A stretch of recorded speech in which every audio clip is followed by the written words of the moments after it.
Have you ever wondered how a massive file just shrinks down into a tiny little zip? Or how you can stream hours of video without waiting forever in a day? Well, the answer is this surprisingly simple and, frankly, beautiful little trick. Today, we're going to dive into the magic of Huffman coding, a really clever algorithm that basically makes our digital world work.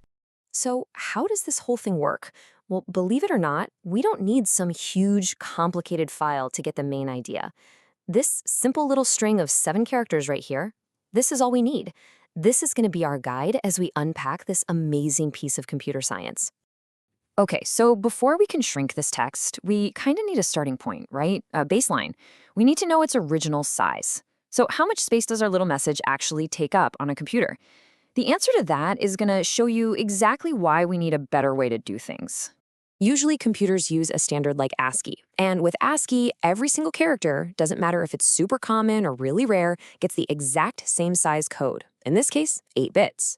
It's kind of like giving everyone the exact same size shoe, whether it fits or not.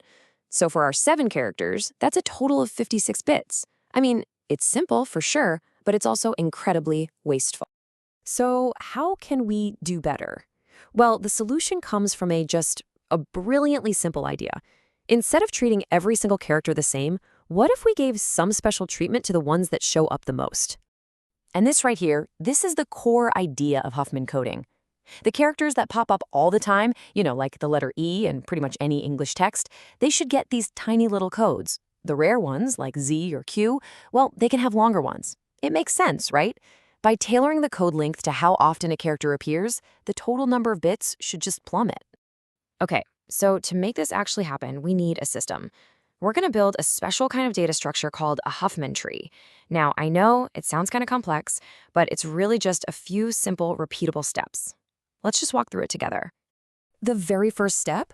It's the easiest one. We just count. In our message, the letter A shows up 3 times, B is there twice, and C and D each appear just once. This little frequency table is our starting block. All right, so now we follow a really simple, clever little process. You can think of our list of characters kind of like a priority line, where we always deal with the ones with the lowest frequency first. We'll take the 2 smallest ones, smush them together into a new item, put that new item back in line, and just keep doing that over and over until we're left with just one single thing at the top. Okay, let's start building this thing. The 2 characters with the lowest frequency are C and D. They both have a count of 1, so we pluck them from our list, and we combine them into a brand new node. 1 plus 1 gives this new node a combined frequency of 2. Simple as that. And now, we just do it again. Looking at our list, the 2 items with the lowest frequency are the character B and that new node we just made. They both have a value of 2. So, you guessed it, we combine them. 2 plus 2 gives us a new, bigger node with a value of 4. And here we go, the final step. We only have 2 items left in our list, the character A with its frequency of 3 and that big node we just made with a value of 4. We combine them, and that creates our final root node.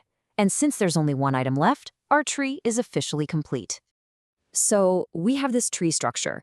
You're probably asking, what was the point of all that work?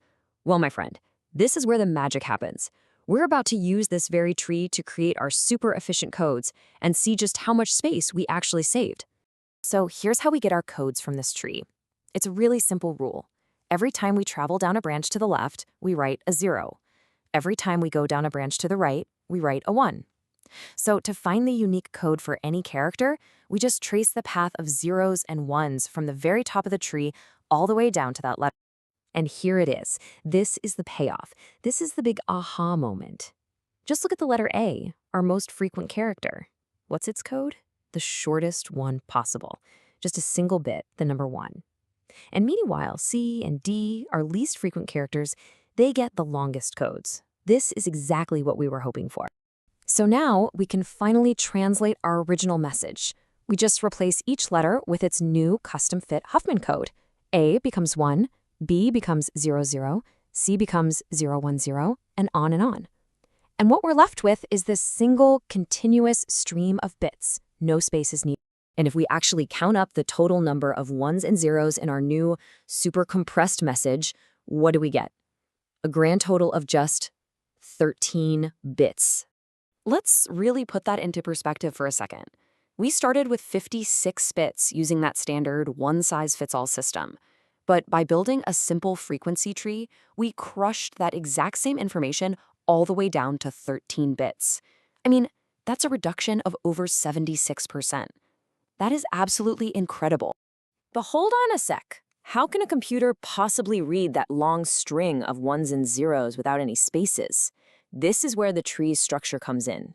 It guarantees that no character's code is the beginning of any other character's code. See, A is 1, but no other code starts with a 1.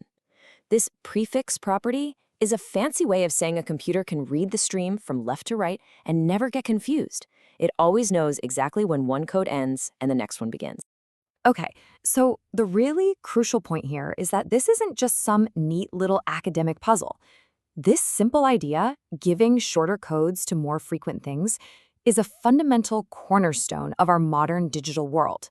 Seriously, this core concept is working behind the scenes pretty much everywhere. It's inside the algorithms that make your zip files. It's a key step in how your photos get compressed into JPEGs. It's fundamental to how audio and video streaming is even possible. Every single time you save storage space or enjoy a faster download, you are benefiting from this one elegant idea. So we found a simple pattern, how often characters show up, and we used it to save a ridiculous amount of space. It really makes you wonder, doesn't it? What other simple, hidden patterns are all around us, just waiting to be discovered, ready to make our technology even smarter, faster, and more efficient than it is today?